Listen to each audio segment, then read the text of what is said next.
Now at 6, cracking down what Metro plans to do if someone is caught skipping out on fares. And escalating tension, how the White House is responding tonight after North Korea fires a missile over Japan. And flu fight, why health experts expect this season to be the worst one in years. And it was definitely a cool and damp day across the DMV, but we do have more sunshine and temperatures going to be jumping up about 10 to 15 degrees. We'll look at that forecast coming up. All right, all new tonight is skip paying on the Metro. Get ready for a big fine. Hi, everybody. Thanks for joining us for DC News Now at 6. I'm Chris Flanagan. And I'm Tasmeed Mahfouz. And DC News Now's Katie Ree is live with us outside at the Adams Morgan Woodley Park Zoo Metro Station. Katie, tell us what this means for riders now. Good evening, guys. Now, Metro's newest tactic to try and crack down on fare evasion, it starts with a warning. Then it could move to a fine of upwards of $100. Now, some of the riders I spoke to today, they say that's way too harsh, while others wish that this was put into place sooner. If I have to pay, then you have to pay too. Nothing's free in this world. You have to pay. WMATA is cracking down on riders not paying their fare. For people who jump the gates, they'll get a warning first before they're hit with fines. Paying riders say tonight that they're frustrated as to why this wasn't put into place sooner. It is frustrating. We're trying to get the Metro back to where it used to be, and the more people that jump the turnstile, the more expensive it gets and the less frequently it runs. WMATA General Manager Randy Clark tells DC News Now that Metro has lost around $40 million from fare evasion. Clark says if WMATA doesn't address this issue now, it will lead to problems down the line. So the community actually wants more service, and we are lacking the revenue to deliver that service. So if we don't collect our fares in our current model, our only option left would be to cut service. Some riders support the move. Well, I get angry because I don't think it's fair for them to be jumping over the turnstile and just disrespecting the system. In the district, fare evasion is a civil offense, while in Virginia and in Maryland, it's a criminal offense. On the other side, some riders say the new tactic is too harsh. Because if they don't have the money to get on the Metro, how are they going to pay the fines? Maybe even offer a job, I don't know. Some way they can have some kind of employment where they could come and work it off or something. So none of the money that is collected from those fines will actually go back to Metro. It'll be directed towards the different jurisdictions where those citations were issued. But that will all start up in November. Reporting live outside of the Woodley Park and Adams Morgan Metro Station, Katie Ree, DC News Now. And we're following breaking news in West Virginia's Eastern Panhandle. A school worker flown to the hospital for treatment after trying to help a student in crisis. It happened at the T.A. Lowry Elementary School in the Shenandoah Junction area of Jefferson County. We don't know much yet, but take a listen to what we found out. We are grateful that the community and our staff at T.A. Lowry Elementary School came together in support of our work to keep our school a safe place to learn and to work. All right, breaking now at 6, workers at American University can unionize. School has reached a collective bargaining agreement with all 4 bargaining units. That's adjunct faculty, graduate student workers, provost and enrollment division staff, and radio content staff. Union workers will see compensation changes in their end of October paychecks. And a breaking news update now out of Montgomery County. A man is in police custody after a 5-hour standoff. DC News Now's Lex Suarez was on the scene all morning, and she explains what happened. It all happened right here. Police say they were called to the scene because 32-year-old Christian Johnson was shooting a gun from one of these balconies. That was around 2:30 in the morning, and multiple neighbors called the police on him. By the time officers arrived, Johnson barricaded himself inside. Police say over the next 5 hours, negotiators worked to get him into custody. It wasn't until 9:20 that a team got into the apartment and arrested him. We do know that he was prohibited from possessing a firearm in the state of Maryland. So we did find a rifle and live ammunition in the apartment. Johnson's 4-year-old son was inside of the apartment the whole time. He was not hurt, has been reunited with his mom and taken to a local hospital as a precaution. In Silver Spring, I'm Lex Suarez, DC News Now. All right, and most of us left the house today saying, ooh, it is cold outside. Chief Meteorologist Janessa Webb is here. Janessa, yesterday you told us to bring our puffer jacket today. I'm so glad I did.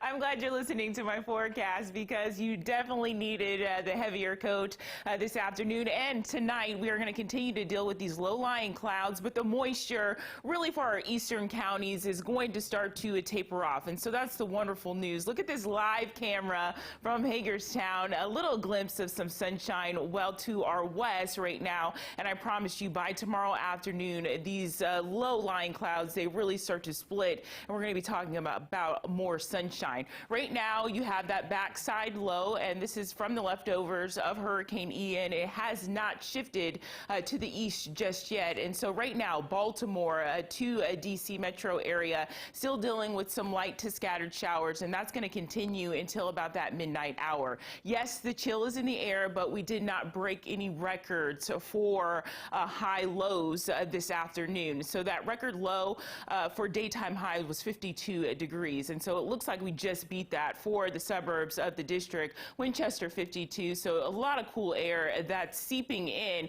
And this is almost a mid-November feel that we are seeing a good chunk of the Northeast experiencing right now. Look at the warm air, though. You can see Raleigh-Durham. It's starting to surge in from the south, and that's really what we're going to be looking forward to as we go into your midweek. So tonight, as you're stepping out, you will have to contend with a little bit more moisture, and by 9 o'clock, we're still in the upper 40s. But who's ready for temperatures back in the 70s and more sunshine? We'll look at that forecast coming up. Janessa, thanks. And developing right now, reaction to North Korea firing a missile over Japan. The U.S., Britain, France, and other allies have called for an emergency meeting of the UN Security Council. Diplomats say it's likely to be held Wednesday. And that missile landed in the Pacific Ocean. It was launched without warning, went further than any previous missile test by North Korea. Japanese government was forced to issue evacuation alerts and stopped all trains in that country. South Korean and U.S. militaries responded by launching fighter jets that fired weapons at a target off South Korea's west coast in a show of strength against North Korea. And back now in the district, D.C.'s Nightlife office and MPD, they're providing an update on their efforts to reduce crime and other complaints in the nightlife community. They're also concentrating on the city's 3 most popular areas. Now, Annalisa Gale is live in DuPont Circle. And Annalisa, there's been a lot of direct communication with people and businesses in the area. That's right, Yasmin. Right now, one of the complaints from business owners in this area is regarding the ride-sharing drop-off and pickup location. This is the main one here on Connecticut Avenue. Some business owners say this is a little too far away from their businesses, while there are also some traffic roadblocks on weekends. Need to be very creative, but at the same time to have the support from the city. The city's multi-agency task force focused on tackling public safety is seeing results in the DuPont Circle neighborhood, according to Commander Duncan Bedlian. What we found from June 17th to today, we've recovered 12 guns in a small geographic area right here. In total, 150 guns have been recovered in the 2nd District so far this year. We want to keep an ear open to the community, to the businesses, to the visitors, the residents. In the DuPont neighborhood, several residents and business owners did voice their concerns. They're calling for these changes with an emphasis on the ride-sharing pickup and drop-off locations, with some saying that business is down. Right now, what's the current setup? So one specific location that is available based on parking restriction is the 1200 block Connecticut Avenue. That's restricted parking overnight for the nightlife area.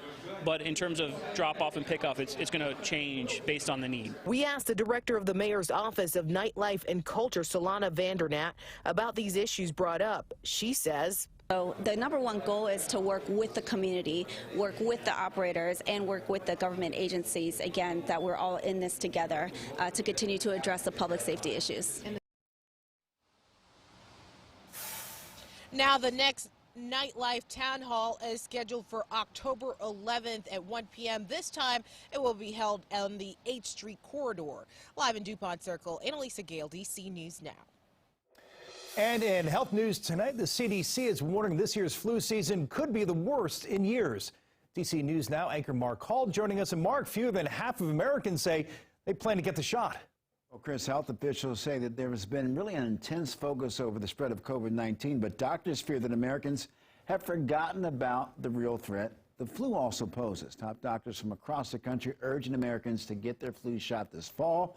They say that while COVID-19 remains a larger threat, the flu is still deadly and warn this year's flu season could be worse than previous years. Dr. Jeb Teachman, a retired pediatrician, says that no one should take this flu season for granted. 3 years ago, his 29-year-old son died from an unexpected flu infection. He said he was having trouble breathing, and over the phone I could hear him hyperventilating. To this day, when I close my eyes at night, I still hear the beeping of those monitors. A recent survey shows that right now less than half of the country is planning to get their shot. The CDC director says that Americans should try and get their shots by the end of October. She adds, based on a survey conducted about more than 400,000 Americans, I guess right now they're saying that that less than 50% will get that shot and a regular flu shot. They should probably get the COVID shot and the flu shot at the same time. I'm Mark Hall for DC News Now. We'll send it to you. Well, I was born a coal miner's daughter in a cabin on a hill in Butcher Holler. And tonight, the music world is in mourning following the passing of Loretta Lynn. She died peacefully at her home in Tennessee this morning at 90 years old. She was known for her songs, like you heard right there, about life as a coal miner's daughter and also as a woman in Kentucky, pregnant at 17 years old to an alcoholic. Lynn was inducted into the Songwriters Hall of Fame and received the Grammy Lifetime Achievement Award for her 50 years in country music, among other awards. What a talent, huh? Well, coming up on DC News Now at 6, flooding fears. Hear how the state of Virginia plans to help homeowners. And Shopping Switch, how Goodwill customers can now get in on all the sweet deals. Stay with us. You're watching DC News Now at 6.